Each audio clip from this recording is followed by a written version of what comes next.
Welcome back. All right, so it's gonna be a long day. See, the can of pop's always just outside of the frame. It's always there. So that's a throwback for people who've been with the channel pretty much from the start. 5 years, man. All right. So the final record for Columbus this year, 18, 26, and 12, and it was an ugly season. Now, Columbus fans are going to say we don't like that jersey where you're wearing it because you didn't like this season either. So I think that works on a lot of levels, and I like this jersey, and I apologize. Unrelated, I'm working on the jersey countdown. I think I've ranked up to 260. I was kind of late getting videos started this morning because I was up late last night trying to figure out the jersey countdown and which one should be where, and got like 12 sheets of paper and entirely too much time being spent thinking about this. But all right, let's talk about Columbus, and then you get to find out where this jersey is on the countdown, right? So their goals for this year, 137. Their goals against, 187. And pretty much right out of the gate, get rid of Tortorella. Fire Tortorella. Tortorella needs to go because you go through the Dubois drama, and then Laine comes in, and immediately you have Laine drama. Because, I mean, even at the time, we know you're trading drama for drama if you're bringing in Laine, right? So this is a team that's definitely underperformed this year, and there are reasons for that. Their power play continues to be a problem, and so you can make changes with the coaching staff when year after year it feels like your special teams might be an issue. 15.38% on the power play, 79.55% on the penalty kill. You can be bad at one, you can be bad at the other, you can't be bad at both. And in this case, if you're bad at both, they add up to about 95% altogether, then you have to be good 5-on-5. And there just wasn't a scenario where Columbus was outscoring their problems. So their top scorer was Oliver Bjorkstrand, who came out of this season pretty unscathed, really. 56 games, so he played every game. He went through every game of this misery. 18 goals, 26 assists, 44 points. And showed, yes, he's a 30-goal scorer over an 82-game season, and he's their best goal scorer. Which brings me to the underperforming big contract. Patrik Laine, who's an RFA this summer, does have a big contract. So the fact that in 45 games combined between the Jets and Columbus, plays all those games, he gets 10 goals, 11 assists, it's not good enough. 21 points is not good enough for Patrik Laine, and I think he knows that. I do. I think he's as frustrated as anybody with his output, because there's two things for Laine. One, there's definitely ego there with Laine. And two, he wants to make as much money as possible. And when you're putting up totals like this, you're not going to. You're not going to get anywhere near the kind of money you thought. And the interesting thing is, at the time he signed that bridge deal with Winnipeg, which is now with Columbus, the idea was he was betting on himself. And he said, I'm betting on myself. I'm taking less money than I think I'm worth right now, because at the end of this contract, I'm going to make big. No, he's not. So I'm predicting another bridge contract for him. I do think he stays in Columbus. I think he signs a 2-year deal in Columbus. I think this fall he's in Columbus. If he gets off to a slow start, your guess is as good as mine. No idea what to expect with Patrik Laine. Their top goaltender, you have to go with Elvis. Korpisalo, who you always have to worry about getting injured here and there. Korpisalo and Merzlikins have kind of traded off. Who's getting hurt too? 8, 12, and 5 for Elvis. 916 save percentage and a 2.77 goals against average. So his overall numbers have been solid, considering the team in front of him has not been this year.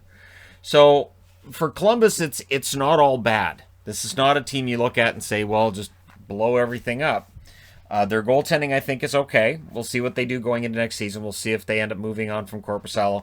Elvis, you've got to think, is the starter next season. And Korpisalo might have some trade value in order to fix another spot on the roster if you think Kivlenieks can step in and play backup, or you can find somebody else to play backup potentially. There's some scenarios here for Columbus. We'll see how they go, where they go with it. So they're pending unrestricted free agents. Nobody major here. Mikhail Grigorenko, who when he came over, I was kind of surprised he was coming back to the NHL. And I thought, well, maybe he can, have like a Dadonov-type resurgence. Didn't really happen. Zach Dalpe, who, of course, when he debuted for them this season, people went, hey, that's Zach Dalpe. Didn't know he was still in the league. And honestly, I knew he was still, with the fringes, AHL and whatnot. And I like that. I like the players that are your Nathan Gerby-ish type players that will be in the lineup, out of the lineup, might go to the AHL, and they soldier through it. Where other players might play in Europe, they stay here.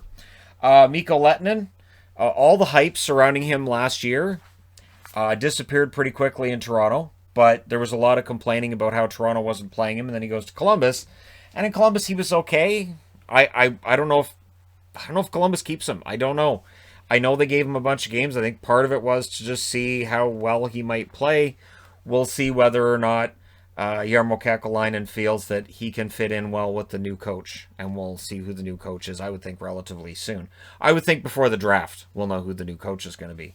Michael Del Zotto had a very good season for Columbus. He definitely improved his stock. The problem is there's the other seasons as well where he's been kind of middling. I don't know how much money he makes next year. I wouldn't be surprised either if he went back to Columbus. He had a much better season in Columbus this year than I think he's had in the last 3 or 4 years anywhere else. Might be wise for him to stay in Columbus and try to continue that. They're restricted free agents. Patrik Laine. That's the big focus now. And it's interesting because, as I said, he was also underperforming. So I don't know how you fix this. You've got to get Laine going. You absolutely have to get Laine going. See, in Winnipeg, it was okay because if Laine wasn't scoring, you had a lot of other players who could score, like Ehlers, like Connor and Scheifele, and now we've got Kopp who's scoring in Winnipeg. You got a lot of guys who are offensively gifted. Columbus doesn't have the offensively gifted players to make up for when Laine's not able to score. And they traded a lot in giving up Dubois to get him, so it's in their best interests to get him going. You'll notice that Roslovic isn't on the board. He's got a contract, obviously, beyond this season. And Roslovic, being part of that trade, really did end up being what kind of evens it out for Columbus. I think Roslovic played better in Columbus than I think Dubois did in Winnipeg. But, we'll see this coming season whether or not that stays that way or whether or not Dubois trends up. I'm thinking Dubois probably trends up next year. Alexander Texier. I love Texier. That being said, the production from him hasn't been worthy of a raise to this stage. Kevin Stenlund's an RFA. He is a fourth-line extra guy. Cole Sherwood. So again, nobody getting a major raise. Andrew Peeke. These are all going to be bridge contracts if they return. And I wouldn't think we'll see any major upgrades. Now, in terms of their salary. Key injuries. This is interesting for Columbus. Zach Werenski and Boone Jenner are two guys that it's easy to overlook that Zach Werenski gets hurt, but it kind of felt like that's where the bottom falls out for Columbus's blue line. Seth Jones and Zach Werenski are really, really key guys, and of course Seth Jones is up next summer. And what Columbus decides to do with Seth Jones, because he's going to command a lot of money, could decide how much money other guys get and who they keep, right? So for Zach, who's on a very team-friendly contract, might also be watching what Jones gets. And if Jones gets a bunch of money, then Werenski may be less inclined to give a team-friendly contract the next time out. Boone Jenner, though, is a glue guy. He's a good player, and I think there's more scoring ability there than the numbers might tell you. Now, 22 and under, so young players to build around. And it's a lot of the same guys. Patrik Laine, Alexander Texier, Andrew Peeke all show up on there. As does Emil Bemstrom. Bemstrom, towards the end of the season, started showing that offensive talent, started showing that potential's there. Really pretty solid finish to the season for him. And Liam Foudy, who, even though this was his first year really getting a lot of games in at the NHL level, it felt like he took a step back.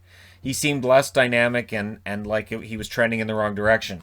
So I could see that being part of the reason, too, why Columbus would look at Tortorella's tenure and say, we need to end this now, because they may be looking for a coach who can better get the most out of their young players. And so, of course, that would affect Laine, Texier, Bemstrom, Foudy. That is a large portion of your forward group and a lot of guys that you're looking to get production from starting next year. And Andrew Peeke on the blue line may very well get a regular shift next season, too.